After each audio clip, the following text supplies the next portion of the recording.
அமெரிக்க போர்க்கப்பல்கள் மீது ஈரானிய படைகள் ஞாயிற்றுக்கிழமை ஆளில்லா விமானத் தாக்குதல்களை நடத்தியதாக ஈரானிய ஊடகங்களை மேற்கோள் காட்டி செய்திகள் வெளியாகியுள்ளன.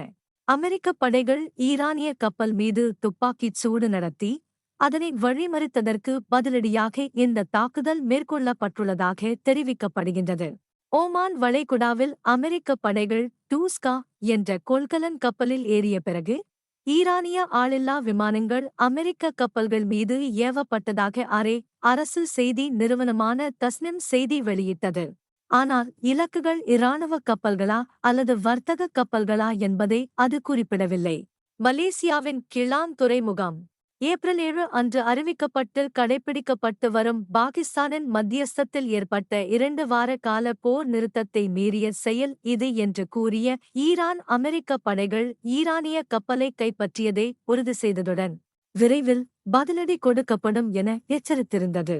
போர் நிறுத்த மீறல் என்று விவரித்த ஒரு செயலுக்குப் பிறகு அமெரிக்க படைகள் கப்பலை குறிவைத்து அதன் வழிசெலுத்தல் அமைப்பை செயலிழக்கச் செய்து அதில் ஏறியதாக கதம் அலன்பியா மத்திய தலைமையகம் கூறியதாக அரசு நிறுவனமான ஃபார்ஸ் செய்தி நிறுவனம் தெரிவித்துள்ளது.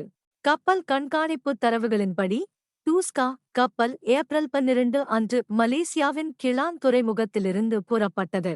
அமெரிக்க படைகள் கப்பலில் ஏறுவதற்கு முன்பு அதன் மீது துப்பாக்கிச் சூடு நடத்தியதாக ஈரானிய இராணுவ செய்தித் தொடர்பாளர் இப்ராஹிம் சோல்ஃபகாரி கூறினார். இந்தச் சம்பவம் ஞாயிற்றுக்கிழமை அமெரிக்க ஜனாதிபதி டொனால்ட் ட்ரம்பால் முதலில் அறிவிக்கப்பட்டது. பின்னர் ஓமான் வளைகுடாவில் அமெரிக்க கடற்படை தடையை மீற முயன்ற ஈரானிய கொடி ஏற்றப்பட்ட சரக்கு கப்பலை யுஎஸ்எஸ் ப்ரூயன்ஸ் இடைமறித்ததாக கூறிய அமெரிக்க மத்திய கட்டளைப் பிரிவு சென்ட்காம் இதை உறுதிப்படுத்தியது. போர் நிறுத்தத்தை மீறிய அமெரிக்கா. இதன்படி கடற்படையினர் தொடர்ந்து அந்த கப்பலை அமெரிக்காவின் காவலில் வைத்துள்ளதாகவும் அது ஈரானின் பந்தர் அப்பாஸ் துறைமுகத்திற்கு சென்று கொண்டிருந்ததாகவும் ஓர் அறிக்கையில் கூறப்பட்டுள்ளது. மேலும் துப்பாக்கிச் சூடு நடத்துவதற்கு முன்பு ஒரு அமெரிக்க போர்க்கப்பல் அந்த கப்பலை எச்சரிக்கும் காணொளி காட்சிகளை எக்ஸ் தளத்தில் சென்ட்காம் வெளியிட்டது.